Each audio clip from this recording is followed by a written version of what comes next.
Welcome to the latest episode of the Intelligent Wealth podcast. I'm very excited to bring to you a very interesting guest we've got today, uh, who is Freshta Farzam. I did practice that a few times. I hope I got it right, Freshta. Um, this is a very interesting lady who was born and grew up in Germany, in Hamburg, and she is the CEO and founder of LYTE Aviation, LYTE, which is an Evtol company. If any of you haven't heard of what that is, it's electronic vehicle takeoff and landing. It's basically where your car becomes a plane, effectively. Apparently, we'll all have them on our drives in the future, which is quite interesting. Um, so what I wanted to do was just introduce you to Freshta, and we'll have a little chat about her business and her life, and I think you'll find it quite interesting. So, hello, Freshta, and welcome to the show. How are you today? Hi, Tony. Thanks so much for having me on the podcast. I appreciate it. Thank you. I'm Great. great. Okay. Thank you. Yes. Excellent. Spring is Excellent. coming, so yeah, everything is blossoming now. So So, what I like to do with all my guests is just find out a little bit about the person before we get into the detail of the business that you're in, because they're mostly business owners I interview. So, could you tell us a little bit about your background, your growing up, your school, your family? Was it, for example, working class, middle class, upper class, that kind of thing? Could you tell us a little bit about that? Give us a bit of a flavor of you. sure, sure. I think I might open up a few chapters that I haven't opened up before. So thank you for these questions, Tony. Yeah, I was born and raised here in Hamburg, so I'm quite a loyal Hamburgese. So Yeah. and yeah, I went to school here. I studied here. Um, I think a bit due to my autism that I had back then, I sort of was struggling with studies with the university, but my mom and my dad, they're both academics, so they sort of insisted that I had to study, and so it took me a Sure. long time, like almost 8 years, to finish up two degrees, and Mm, so because I was looking always for something bigger, and then of course during my studies, I started traveling, mm, and then I saw the U.S. I saw New York as a student. I was like, "Wow, this is it. This is like there's yeah. something much bigger out there." And Yes. yeah, of course, being trained, being going for the certifications, the degrees, and everything, and then suddenly you see a completely different life. Like, is everything is there? You just need to reach for it. You just need to grab it, and so that just really woke me up, and I started questioning a lot of things, a lot of existential questions, Mm, philosophical questions, but also just trying to understand life, but also technology.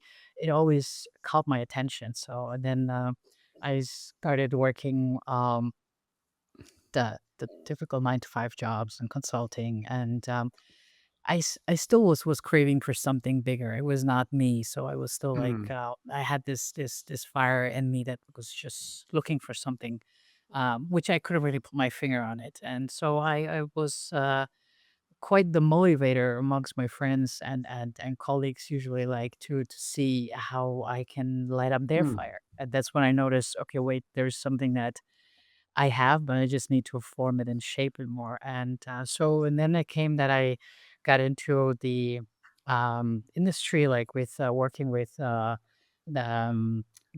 renewable energy. That really fascinated me, and also like mm, understanding what's going on in the world, where are we heading towards like the next 50 years, and then just coming back and seeing, okay, which technologies do we have. So it was just really, um, but yeah, putting things in my mind together, and then also approaching different technologies like carbon, direct air capture, for example. It fascinated me. I was sitting there and reading a 500-page book just to grasp it and understand it. Like, okay, this is fascinating. It's so simple, but it's doable and it's so scalable. mm, So I noticed that my craving was to scale up technology. mm, Why doesn't one scale it up and faster and bigger? So and I think that that drive, also with and then I came to green hydrogen, upstream market, actually setting up the plans, and they were looking for investors, and so I was working with the company together, and we sort of like I helped them put the right strategic partners together, the investors. And again, my craving was always like, why don't we just scale it up? Why don't we just go for a gigawatt Mm. plant? So, and that's why I noticed, wait, stop. I think it's time for me to actually do something and create something myself. And that's when saw the air taxis. um, I was fascinated by their design, Mm. by their courage, their boldness to actually disrupt an industry that hasn't been disrupted, I think, in the last 60 years. And Yes. so that's and then the technology, the batteries, the ducted fans, everything was just all the details fascinating. And then I asked myself, okay, why is everyone talking about that two-seater? Why is no one talking about a 20 or a 40-seater? Yes. EV. So if you can Yeah. actually do that, and then suddenly I could see the whole matrix. Wow! If you actually have a 40-seater eVTOL that can take off vertically, what you can actually do worldwide with transportation. It's like in my mind, it became the internet that actually disrupted the delivery of information from point to point much faster. So, Mm. and for me, as Skybus was like suddenly, wow, okay, imagine you can do this 40 passengers, point to point, much quicker transition, 4.5 ton, much quicker transition of cargo. So this is where I got in, and then it took me still 3 years to in the stealth mode to with my team put the concept together, the designs together, and then actually have the courage and work on my confidence to go public with it, to Mm. actually announce it to the world. And it was interesting times because in November 2022, my mom passed away, and then of course, during my grief, I was sort of like this project was still not announced, and then 3 months later, something told me, okay, this is time. It's time to announce it, and that's when I called up a few contacts, and I told them I'm gonna come on stage and present it for the first time, our project. And I got so much support from day one, like when the day that I announced it, and the resonance I got in the audience and the press, and it just went viral in Mm. aviation news. And from then on, the journey was very like it was, I think, a mirror of my confidence that I had built into my own vision, Mm. into everything that I had achieved so far. Yeah. Yeah, so What's that's when coming across, Freshta, is that you're very driven, very ambitious. How much of this would you attribute to your background, your upbringing? Because you did tell me before the show started, your parents were from Afghanistan, and quite often in immigration, immigrants for first or second generation are quite driven, aren't they? And you seem to be the classic example of that. Is what I get. You're very hungry to succeed. Do you think that had a lot to do with it? Was that the gave you the drive? that is a very good question. I think spiritually, also, I'm asking myself that, like, well, what brought us here to Hamburg? Because I have a very safe environment to actually blossom all my life, and I think also existentially, yes, I think it was. Um, I actually had I wrote a little piece the other day about my mom and my dad, and I think immigration is one thing. I think I haven't really felt it that much because I was easily integrated from kindergarten age into the Sure, German culture. sure. But I think for me it was more, yeah, maybe the bridge between two cultures, understanding two cultures, maybe having a hybrid mentality already like implemented in me, understanding Yeah, like, okay, this is how different cultures work different. Even with as a salesperson, I could understand my customers easier. But also the drive came from I guess my mother was very a lion-hearted, like very like there was no there's no limits to our dreams. that's good. And my That's really dad is good. more, Yeah, yeah, and my dad was a bit more the fearful one. So I think I had to find that, but full of love. So he's just I guess a big heart, and so I had to understand and to keep that balance or to learn the weaknesses and the strengths from those two, yeah. and then still drive for my goals. Yeah. Yeah, you do come across as quite a very happy person, so you must have had a very happy childhood. Um, to end up in Germany is quite interesting because, of course, Germany is famous as industrial uh, country and famous for engineering and so on. I mean, you probably couldn't have ended up in a better country in that respect for what you're pioneering here with Evtols. Yeah. Even though I have to admit it was a struggle. It was a struggle, especially when Yes, I'm coming sure. back from the US and constantly trying to flee basically back to the US, even during my studies, because that was giving me the passion, the visionaries. I Yes. can do it, and then here I would come back and would be like, "Yeah, Freshta, but you know it. You have to be realistic. You have to take a step by step." I was like, "No, no, no. I don't want to take a step by step. I want to really like Well, just pursue my goals, yeah, and yeah. so it can be tomorrow and it can be 10 years, but I still want to do it today." So it sounds to me that what you're experiencing is what many people experience in America. It's a great entrepreneurial nation. I mean, it really it is a land of opportunity still, don't you think? And it just has that effect on you because everything's built to help you succeed in America in business, isn't it? So that's what you want, really, don't you? Don't want to be held back, especially if you're very ambitious like you. So that's quite nice to hear. Yeah, very good. Exactly. And it's interesting that that's why I got the resonance from a lot of the U.S. Institutions, like from U.S. companies. The mindset is there. They Yeah. immediately they grasped, they understood what I'm doing with the 40-seater eVTOL, and I got a lot of support from them. Whether it's like some governmental institutions or some corporates, they were immediately there, and I think that's why England, I see a similar mindset there, and so it's really about the mindset. And I think I do thrive in areas. Sometimes I just travel like to places, to Dubai or to London, just to feel that vibe and that You agreed, agreed. You literally can feel the buzz, can't you, in places like Dubai? You do feel it. It's amazing. You can't touch it, but you feel it, can't you? exactly, It's exactly. incredible, the energy there. So Freshta, why don't you tell us a little bit about your own company here that you founded, this LYTE Aviation? I've got a description here, 40-seater Evtol, which strikes me as amazing. I didn't know you could have that many seats in an Evtol. I thought it was like one or two. How did you I manage think that?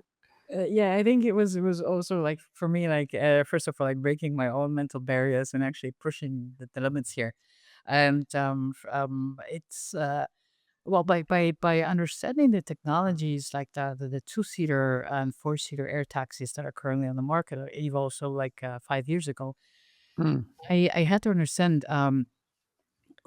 what is it that they're doing and why is it such a $1 billion market? What, yeah. why this hype? So I think that as a businesswoman, just or as a business person, just really triggered me. I was like, okay, Yes. what's going on there? That's why I had to understand the ecosystem, and of course, like all the investments into the battery storage, energy storage, the robotics, AI, etc. So I was like, okay, this is much bigger than I had actually seen in the initially. And then the more I understood the game, the business concept behind it, it's amazing, and what it can actually the impact on the other end once it's actually achieved. So Yeah. uh, it's yeah, it's groundbreaking. So and that's when I looked into actually getting some aerospace engineers on the table, explaining to me the technologies, so I can understand, so I can actually put myself into an engineer's Sure. brain and then ask the right questions. And Mm, that's what I was okay. Uh, well, in that case, it doesn't make sense to even go with a battery, fully battery electric or fully hydrogen yeah. electric eVTOL currently. So Yeah. with the technologies that we have currently on the market, but what we can do is let's just go with a combustion engine and hydrogen electric. So we take both solutions in one. And even though it's of course challenging, but I think that's where we have to start, like with at Okay. least a So, part of it to okay, be what I've got this hydrogen. burning question to ask you, Freshta, out of my ignorance of EVTOLs. How safe is an EVTOL compared to other modes of flying?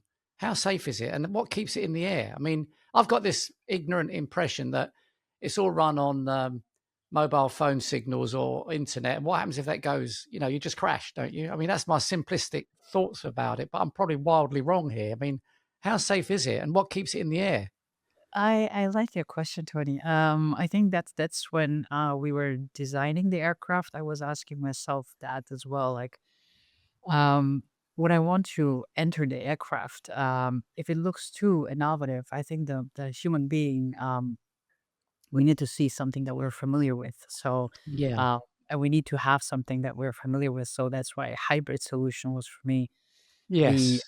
the approach, the best approach, Yeah. and that's why we chose two wings, for example, because you need to make sure that it is safe, Mm. not just from a certification perspective, technological perspective, but I think also for your mindset psychologically, Mm. it needs to also show that it is safe for a passenger to actually enter it.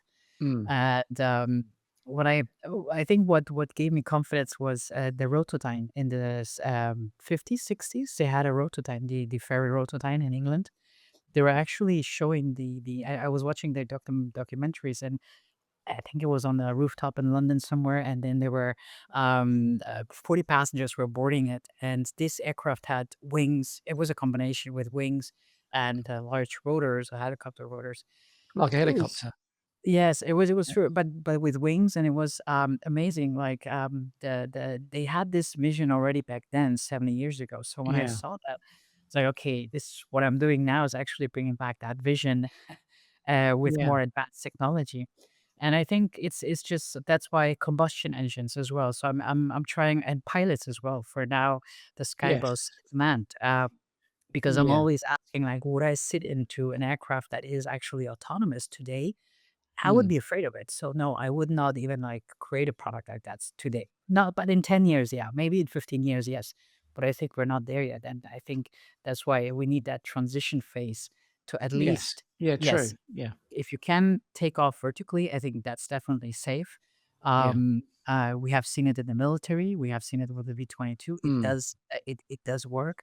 But yeah, anything beyond that, we would do for the sky truck, like autonomous. We would consider um, that is safer than for the cargo deliveries. But I think for passengers, in yeah, all these points need to be considered. So it's good Okay. question. So does that mean it is safe? I'm not sure you actually answered the question about the Yes, yes, safety. yes. Is it safer than the other means of, like, for example, private aircraft, I'd probably compare it I to, you know, I wouldn't compare it, and that's no. I think it's safer. I think it would be as safe as an airplane. It would Yes. be as safe Okay. as a helicopter, because once we get certified, that's where we know Yeah. that we can actually with full confidence take on the Yeah. passengers. So I mean, there. you always hear that flying is less dangerous than car driving, but I just wonder if it's just because people probably do Mm, more driving miles in a car than a plane, I suspect. But the trouble is, once it does crash, unlike a car accident, you're guaranteed to die, aren't you? I mean, that's why it always makes me laugh when make you put your seatbelt on and go through the safety measures. I mean, do me a favor. Once it crashes, you're dead. I mean, you've got no way of surviving, have you? And if right, you right. somehow, by some miracle, got out into the sea, you just freeze to death anyway, you know? So make me laugh.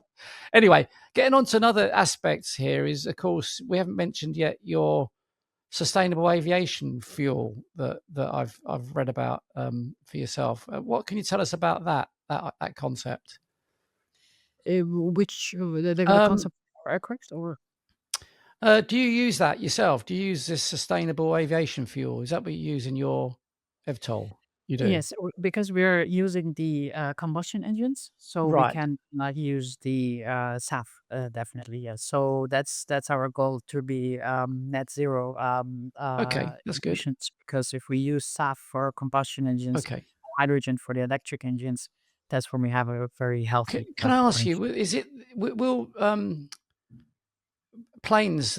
You know, the planes we have today, will they use this same fuel? Do you think? And is it obviously it's sustainable, so that's an advantage. But is it cheaper than jet fuel? Because jet fuels, and certainly in the UK, is very subsidised, very very cheap. We don't tax it very heavily in the UK. I don't know about the rest of the world, but how does it compare on cost with the jet fuel?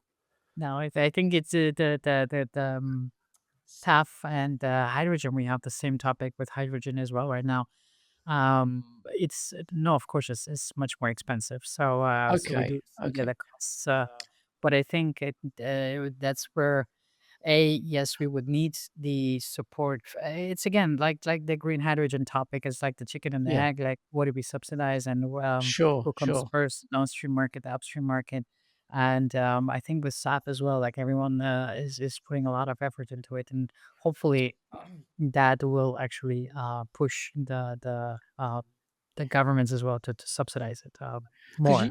I do read about this. They're trying to make aircraft net zero compatible, and one of the concepts is to use battery. But of course, batteries are too heavy, aren't they? Surely you couldn't put a battery on an aircraft transatlantic flight. It would just crash, wouldn't it? It'd Unfortunately, it's have to be just a monster, wouldn't it? The aircraft.